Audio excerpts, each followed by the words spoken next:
नहीं रहता, मैं आपको बता रहा हूं। हालेलुया। इसका रीजन यही है, जब आपके पास परमेश्वर कभी आपको छोड़ेगा नहीं। उसके वचन में लिखा, मैं तुझे कभी छोड़ूंगा नहीं, कभी त्यागूंगा नहीं। तो इसका मतलब ये नहीं है कि आप उसे पुकारे नहीं और तब भी आपके साथ है। वो साथ तो है पर वो एक्टिव नहीं है, वो आपकी सुन नहीं सकता, क्योंकि वचन से परमेश्वर कार्य करता है। पवित्र आत्मा हमेशा वचन से काम करता है। उत्पत्ति 1 को पढ़ो, उसमें क्या लिखा? जब वहां पर पढ़ते क्या लिखा? पवित्र आत्मा गहरे पानी पर मंडरा रहा था पर काम नहीं कर रहा था। जैसे ही वचन बोला गया वो काम करना शुरू कर दिया। हालेलुया। तो जब आप वचन बोलते हैं, आप बताते हैं कि परमेश्वर तेरा वचन मैं बोल रहा हूं जो सत्य है, यीशु मसीह सत्य है, वही वचन है और उसी से प्रेम रखता है। बेटे से प्रेम रखो, कहीं ऐसा ना हो कि तुम रास्ते में मर जाओ, खत्म हो जाओ, नाश हो जाओ। बेटे से प्रेम रखने का मतलब उसकी आज्ञाओं को मानना, वचन पर चलना। आप वचन को नहीं सुनते, आप अपना ज्ञान परमेश्वर के सामने रखते। परमेश्वर ऐसे नहीं, ऐसे है। परमेश्वर का तुम मुझसे ज्यादा समझदार है, तुम मिट्टी का पुतला, मैंने तुझे श्वास दिए, मैंने तुझे तेरे अंदर अपना मन डाला, तुम मुझे सिखाता है। इसीलिए कई बार परमेश्वर हमारी प्रार्थना नहीं सुनता। हमें लगता क्यों नहीं सुनी गई, क्या हुआ? क्योंकि हम अपना ज्ञान परमेश्वर को देने लग जाते हैं। परमेश्वर तो सोता है ज्ञान का, उसी को तो ज्ञान मिलता है। क्या बुद्धि उसी ने नहीं पैदा की? उसी के साथ नहीं थी जब सारी दुनिया बनाई जाती थी? तो कहती बुद्धि कहती मैं उसके साथ थी, मेरे ही द्वारा क्या किया? परमेश्वर ने सब कुछ बनाया और समझ के द्वारा आसमान को कायम किया, स्वर्ग बनाया, सब चीजें मेरे द्वारा। बुद्धि कहती मेरे द्वारा परमेश्वर ने जमीन की नींव डाली है।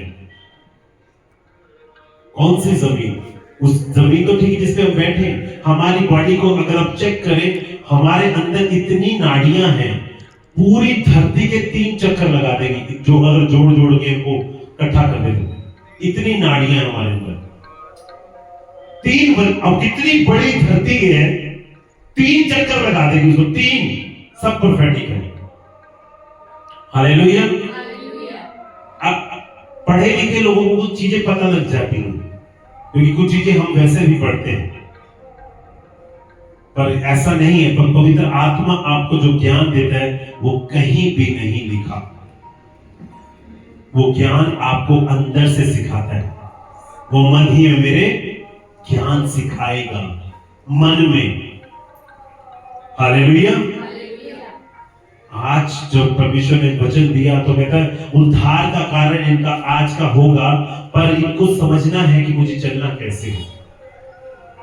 मैं जिस घर में आज मैं खड़ा हूं, खुदावन के द्वारा, उस आत्मा के द्वारा, मैंने इस घर की जो मेंबर ही बहन निराशी सिस्टर, इनको मैंने बोला, परमेश्वर ने, मैंने जब परमेश्वर से पूछा परमेश्वर मुझे तू क्या दिखाता है इनके लिए? कहता मैं इसे बब्बर शेर की तरह देखता हूं, एक योद्धा के रूप में देखता हूं। हालेलुया। वो सब में अंदर कुछ ना कुछ क्वालिटी रखता है। वो किसी ना किसी रूप में देखता है, किसी को इवेंजलिज्म के रूप में देखता है, किसी को शेर के रूप में देखता है, किसी को उकाब के रूप में देखता है। उकाब के रूप में देखने का मतलब ये ऊंचाई से, दूर से अपने दुश्मन को पहचान लेगा। शेर क्या करता है? शेर जब दहाड़ता है ना, सब जानवर भाग जाते हैं। तो उसी तरह जब ये प्रार्थनाएं करें, ये बोले कि परमेश्वर ऐसे है, तो शैतान की कोई मजाल नहीं कि तुम्हारे सामने आ जाए। हालेलुया। तो हर एक इंसान के अंदर वो क्वालिटी देखता है कि उसको, जिसको भी जो काम मिलता है ना, वो उसकी मेंटालिटी के ऊपर मिलता है कि वो क्या कर सकता है। कि कई बार हम सोचते हैं कि परमेश्वर मैं अपोस्टल हूंदा, मैं पास्टर हूंदा, मैं वही झाड़ू लांदा पे थे। पर परमेश्वर कहता अपोस्टल से ज्यादा मैं तुझ में झाड़ू के द्वारा बरकत देखता हूं। हालेलुया। इसलिए कभी भी छोटा मत समझे। इसीलिए मसीह में कहते कि सब लोग बराबर हैं, कोई छोटा कोई बड़ा नहीं।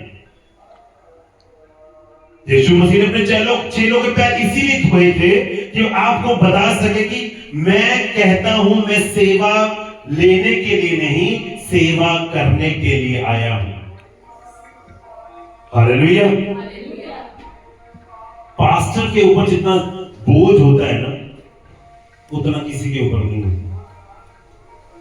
उत्थे बीमार है लोग, उत्थे फोन आ रहे, उत्थे जाना, उत्थे मीटिंग, कलीसियाओं के लिए, क्वायर के लिए, टीम के लिए, सबके लिए प्रार्थनाएं करनी, कितना बोझ है। अगर पास्टर सो जाए तो सारी कलीसिया गई। सबसे लगता सबसे पास्टर ही तो होते, बात से खत्म और उसने आगे होते चले जाते। सबसे ज्यादा बोझ एक पास्टर के ऊपर है। सब बोझ नहीं उठा सकते। जब याकूब और यूहन्ना यीशु उसकी मां के साथ आए तो कहते, प्रभु जब तू राज्य में आए तेरे दाहिने और बाईं और मेरे दोनों बेटे बैठे। कह रहे ये पॉसिबल नहीं है, क्या तुम जो प्याला मैं पीने को पी सकते हो? कहते हाँ पी सकते हैं। हाँ तुम पियोगे, पर मेरे बाईं और मेरे दाईं ओर बैठने का अधिकार सिर्फ पिता देगा, मैं नहीं दे सकता। और कौन बैठा है? जब वो क्रूज पर जब वो राज्य में जाने की एंट्री कर रहा था, तब आप देखो दो डाकू के बाईं और दाईं ओर थे। वो परमेश्वर की मर्जी किसको कहां रखे। वो राज्य में एंट्री का टाइम था जब वो क्रूज पर क्रूसीफाई हो रहा था। जब आप सैक्रिफाइस करते हैं, एक दाना जो है अनाज का, गेहूं का, वो मरता है। जब मर रहा होता है तब वो पैदा कर रहा था सब कुछ। हालेलुया। आज का वचन सिर्फ ये बताता है आपको कि आप कभी भी किसी को फोर्सफुली कुछ मत कहिए। वो बार बार गिरता है, उसे बताने की जरूरत नहीं, वो ऑलरेडी सब चीजें कर चुका है। उसको आप समझा चुका, अब उनके लिए प्रार्थना करें, क्योंकि वचन कीमती है। आप टाइम जाया कर रहे हैं। आप जितने शब्द बोलते हैं ना, सब काउंट होते हैं। आपको पता है, मैंने एक सवाल पूछा था। मैंने कहा दानियल की प्रार्थना का उत्तर जब पहले दिन आ गया तो कहते फारस राजा के टाइम में, वो फारस जगह का नाम है, वहां के कहते एक दूत ने उसको रोक लिया। क्यों रोका? कुछ पता नहीं। अगर उसको ध्यान से पढ़ो, आगे कहता कि तेरा दूत, तेरा मुवक्किल, खोलेंगे भाई पढ़ो। ये उर्दू अल्फाज है मुवक्किल। कहते नहीं मेरा मुवक्किल, कोर्ट में जब खड़े होते हैं, जैसा मेरा मुवक्किल ये है वो है, ऐसे बोलते हैं।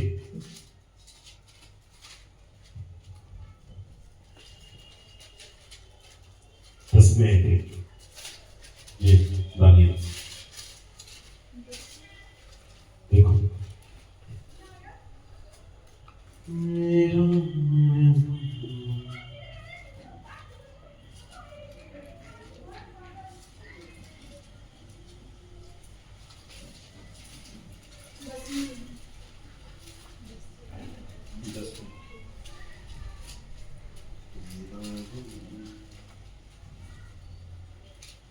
वही भाषा हो जाएगी तो मेरी बाइबल उर्दू की।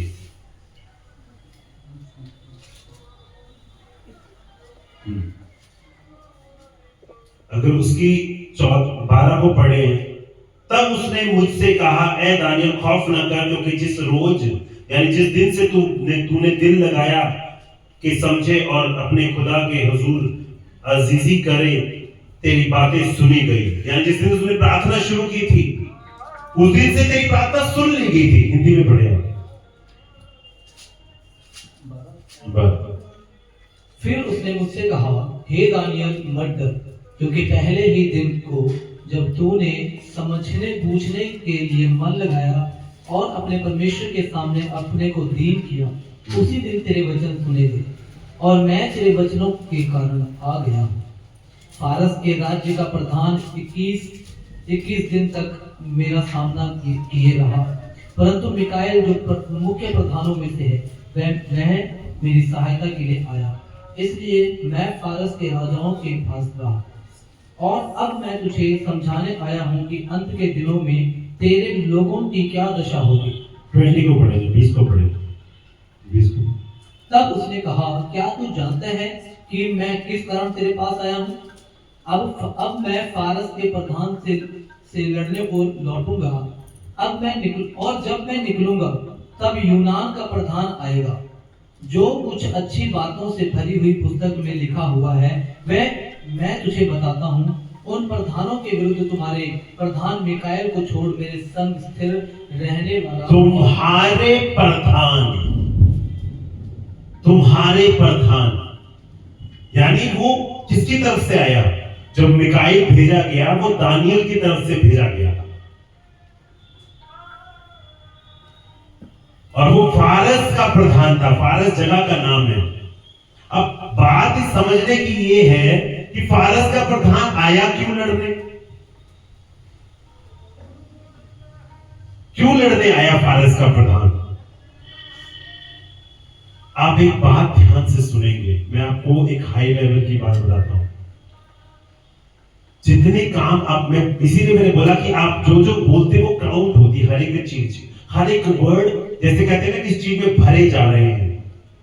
इसीलिए आपको बुलाया था कि आप संभल कर बोले, क्योंकि यीशु मसीह के चेले जब वो कहते हैं उस नगर से गुजरे तो उन्होंने रिस्पॉन्स नहीं दिया, तो कहते कहे हम कि आग उतरे और जल जाएंगे सदोम की तरह।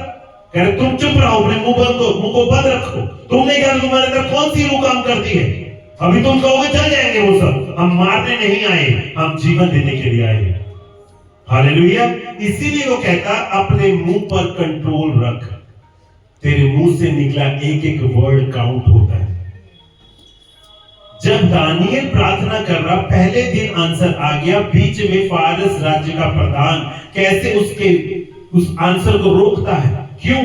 जब आप कहीं भी किसी के भी अधीन हैं, मेरी बात को ध्यान से सुनना। आप कुछ भी काम कर रहे हैं, कुछ भी चीजें कर रहे हैं, आप जब तक अपने, मान लो आप किसी के अंडर काम कर रहे हैं, आप अपने अधिकारी के लिए चीजों के लिए प्रार्थना नहीं करते तो आपके ऊपर कर्ज बढ़ता जाता है। आप कर्जदार होते जाते हैं। और जब आप कर्जदार होते हैं तो वो कर्जदार के वर्ड जो है ना, वो कर्जे चीजें, वो उस पॉइंट को पकड़कर शैतान क्या करता है? तब वो अपने दूत को भेजता है। इसका मैं प्रूफ दे सकता हूं। जब मूसा की लोथ शैतान क्यों लेने आया था? क्योंकि उसने गलतियां की थी। वो गलतियों को पकड़कर आया, कहता ये गलतियां थी, अब मुझे इसे चाहिए। समझ आई? हालेलुया। समझ आई? इसका रीजन ये है, जब आप जितने वर्ड, जितने शब्द आप गलत निकालते हैं, उन सब की काउंटिंग हो रही है। आप एक भी शब्द फालतू ना निकालें। आप गलत भाषा का उपयोग मत करें। आप गलत चीजों को मत सुने, मत देखें, मत बोले। कोई चीज ऐसी मत करें जो बाइबल से बाहर। उन सब की काउंटिंग होती है। ये अलग लेवल की बात है, मैं आपको बता रहा हूं। मेरा कोई मोटिव नहीं था, पता नहीं अब स्पिरिट ने कैसे बोल दिया। ये इसीलिए हुआ कि ताकि आप देखें, सुने कि आपको बोलते वक्त, देखते वक्त क्या क्या सावधानियां रखनी है। जब यीशु मसीह अपने चेलों को बोल सकता है कि अपने मुंह पर लगाम रखो, बंद रखो अपने मुंह को, तुम्हारे पर जो आत्मा है तुम नहीं जानते वो कैसा आत्मा है, जो तुम बोलोगे वो हो जाएगा। हालेलुया। इसीलिए आपको बोला जाता है, जब आप बोलते हैं, जब किसी की चुगली सुन रहे थे, किसी को कुछ बोल रहे थे, वो वर्ड सारे काउंट होते हैं। उन काउंटिंग की वजह से जब कोई प्रार्थना करते हैं, वो पहले सामने खड़ी हो जाती जाती है। इसीलिए परमेश्वर तक आवाज नहीं पहुंच पाती। हालेलुया। और इसीलिए हमारी प्रार्थना का उत्तर आने में समय लग जाता है। वरना वो परमेश्वर जो कहता तुम मुझसे प्रार्थना करने उत्तर